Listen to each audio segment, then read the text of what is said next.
اچھا لباس پہنو. میں قیمتی نہیں پہنتا ہوں، قیمتی لباس نہیں پہنتا ہوں. اچھا وہ کدھر گئی موطا؟ باب ما جاء فی لبس الثیاب للجمال بہا. کپڑے اس لیے پہننا کہ اچھے نظر آئیں، آپ خوبصورت نظر آئیں. سبحان اللہ. ہمارے یہاں پتہ ہے مولوی کے بارے میں کیا تاثر کہ اس کے میلے کپڑے ہوں اور وہ پرانی سائیکل پر چڑھا ہوا ہو، اس کا مڈگارڈ بھی کوئی نہ ہو اور اس کی بریکیں بھی کوئی نہ ہو اور وہ پاؤں سے بریک لگاتا ہو.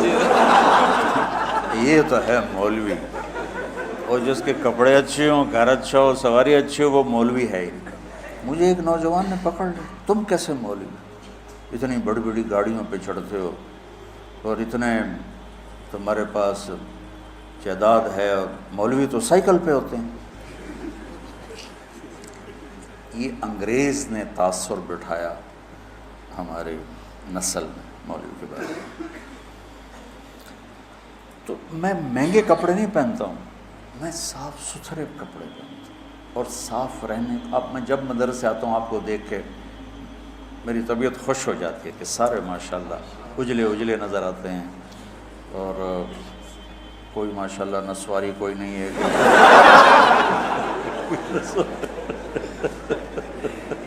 سارے صاف ستھرے خوشبودار تو اچھے لگتے ہیں. اور خاص طور پر جب آپ گھر جاؤ جن کی شادیاں ہیں، بہت اپنا خیال کرو. حضرت عبداللہ بن عباس نے فرمایا انا اتزین لزوجتی کما احب ان تتزین لی. حضرت عبداللہ بن عباس نے فرمایا جیسے میں چاہتا ہوں میری بیوی میرے لیے میک اپ کرے، میں بھی اپنی بیوی کے لیے میک اپ کرتا ہوں.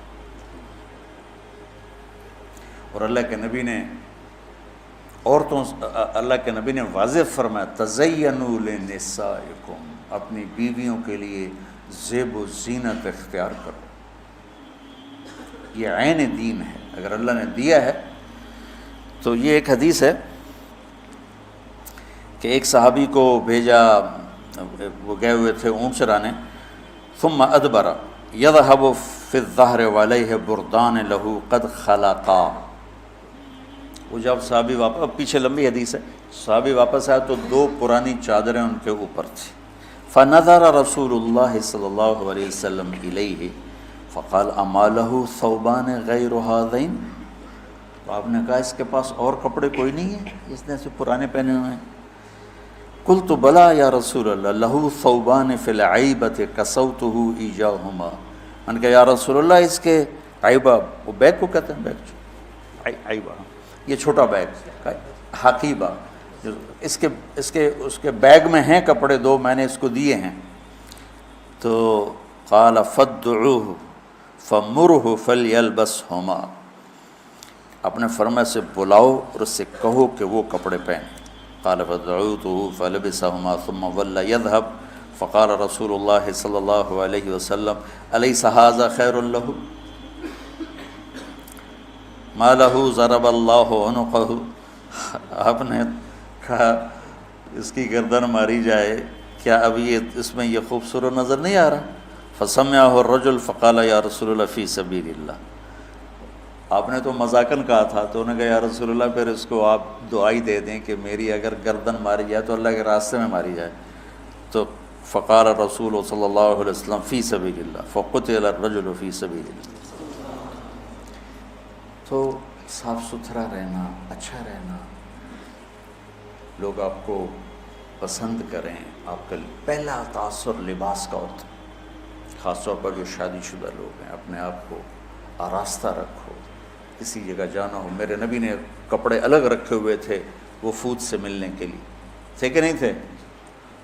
تو یہ تصوف کی لائن سے آئی ہے رہبانیت، کہ وہ حضرت کے تو پیوند لگے ہوتے ہیں اور حضرت تو مٹی کے پیالے میں ہی کھانا کھاتے ہیں.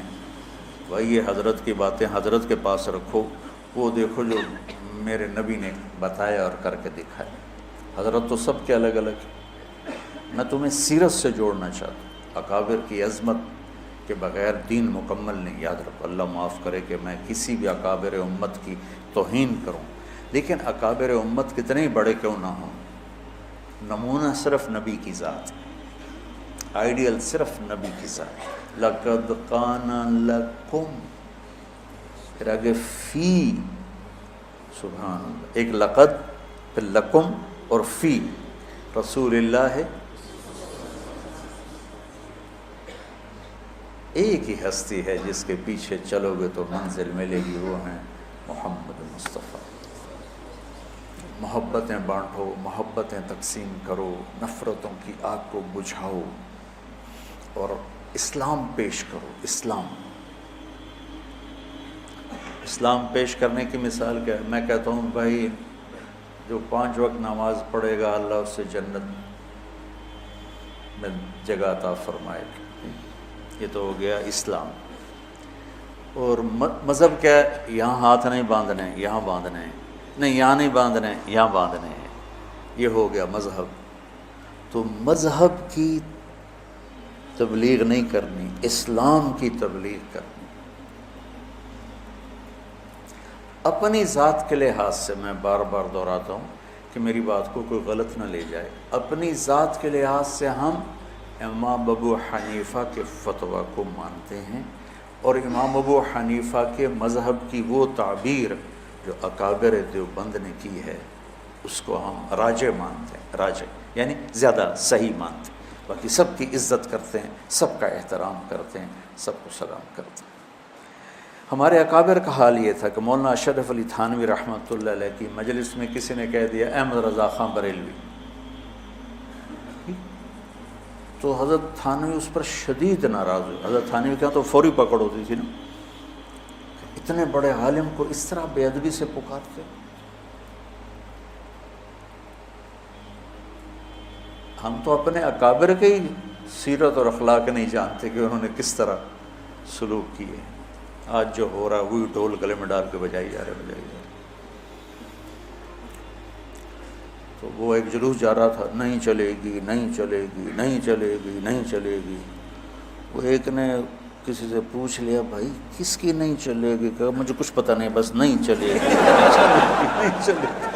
جو سارے کہہ رہے ہیں نہیں چلے گی، میں کہہ رہا ہوں نہیں چلے گی. تو بھائی ایسے نہ بنا. آپ نے حضرت ابو ذر غفاری سے فرمایا ابو ذر الا انبئک بعملین خفیف مؤونتہما عظیم اجرہما والذی نفسی بیدہ لم یأت الثقلان بمثلہما. ابو ذر تمہیں 2 کام بتاؤں جو کرنے میں آسان اور اجر میں ان کا وزن بے شمار. روزات کی قسم جس کے قبضے میں میری جان ہے، قیامت کے دن بہت تھوڑے لوگ ہوں گے جو اس کو لے کر آئیں گے. کہ یا رسول اللہ کیا؟ کہ ایک زبان اور ایک اچھے اخلاق، ایک چپ رہنا. السکوت، آپ نے کہا سکوت.